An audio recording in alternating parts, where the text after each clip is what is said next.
Hello friends, अनूठी में आपका स्वागत है। आज हम बात करते हैं एक बहुत ही महत्वपूर्ण चीज़ की, आपके कार्मिक ऋण। आपने अक्सर सुना होगा, कर्म कैसे भी हों, अच्छे या बुरे, लौट कर आते हैं और कर्मों का हिसाब सबको देना पड़ता है। तो क्या आपके पुराने कर्म, जो पिछले जन्मों के कर्म हैं, क्या आपको इस जन्म में प्रभावित करते हैं? क्या वो लौट कर आते हैं? इस वीडियो में हम ये देखेंगे। आपने अक्सर देखा होगा कि कुछ लोग अपने आप को बड़ा इंसल्टेड फील करते हैं। उन्हें लगता है हमने सब कुछ किया लेकिन फिर भी हमको इंसल्ट मिलती है, हमें बिना किसी कारण के दबाव मिलता है, हमसे धोखा होता है, हमारे दोस्त हमको छोड़ के चले जाते हैं। ये जो रेप, किडनैपिंग, स्कैम, मर्डर हो रहे हैं, आपने ये भी देखा होगा कि एक ग्रुप में कोई है, बाकी सब लोग सब एक दूसरे से अच्छा बिहेव करते हैं, केवल एक व्यक्ति को या तो इग्नोर करते हैं या उससे अच्छा बिहेवियर नहीं होता है। माता पिता अपने बच्चों को नुकसान पहुंचाते हैं या उनसे अच्छा बर्ताव नहीं करते हैं, बच्चे माता पिता को ऐसा ही करते हैं। परिवार में एक दूसरे के प्रति वैमनस्य भाव होता है। तो ये सब क्यों है?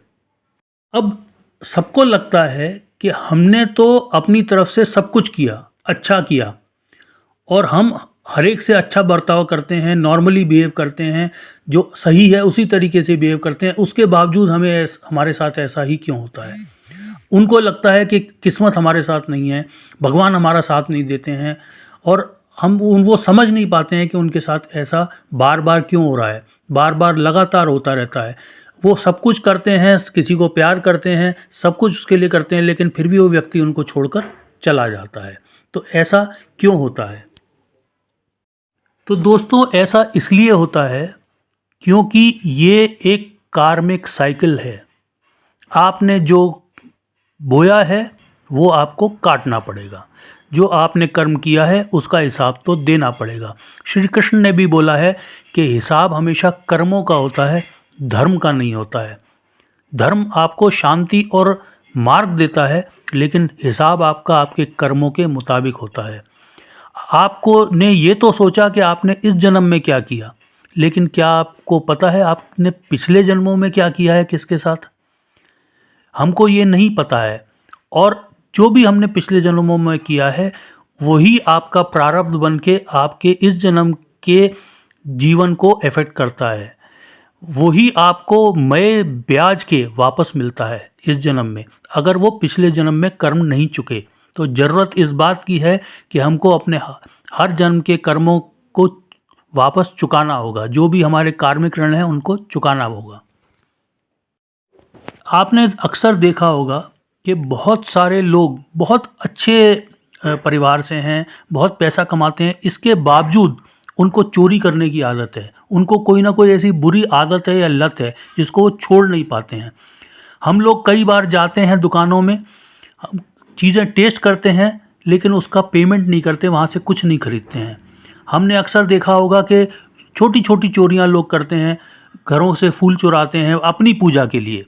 हमने ये भी देखा होगा कि हम किसी का सर्विसेज इस्तेमाल कर रहे हैं, किसी से कुछ काम करवा रहे हैं जो जान पहचान का है, लेकिन उसका हम पेमेंट नहीं करते हैं, और वो व्यक्ति आपसे मांगता नहीं है क्योंकि वो आपका जानकार है। ऐसी छोटी छोटी चीज़ें भी आपके कार्मिक दंड बढ़ाती हैं, आपके कर्मों का बोझ बढ़ाती हैं।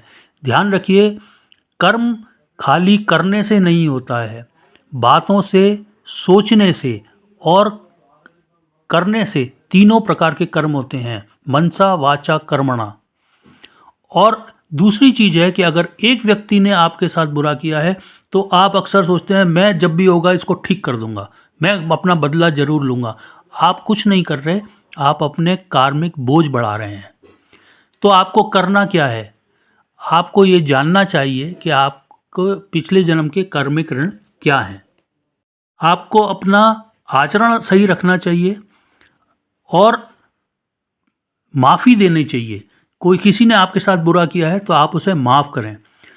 अब ज़रूरत इस बात की और है कि आपने अपने पिछले जन्म में किसके प्रति आपके कार्मिक ऋण हैं, वो अगर आप जानेंगे, समझेंगे, तो आप इस जीवन की उलझनों और परेशानियों के बारे में ठीक ठीक जान सकेंगे कि आपके साथ ऐसा क्यों हो रहा है। आप अपने कार्मिक ऋण और पिछले कार्मिक दोषों के बारे में जानना चाहते हैं तो मुझसे संपर्क कर सकते हैं। दोस्तों, एक छोटी सा वीडियो था जो आपकी जानकारी के लिए, शायद आपके जीवन में इससे कुछ बदलाव आए। Thank you so much friends, thanks a lot.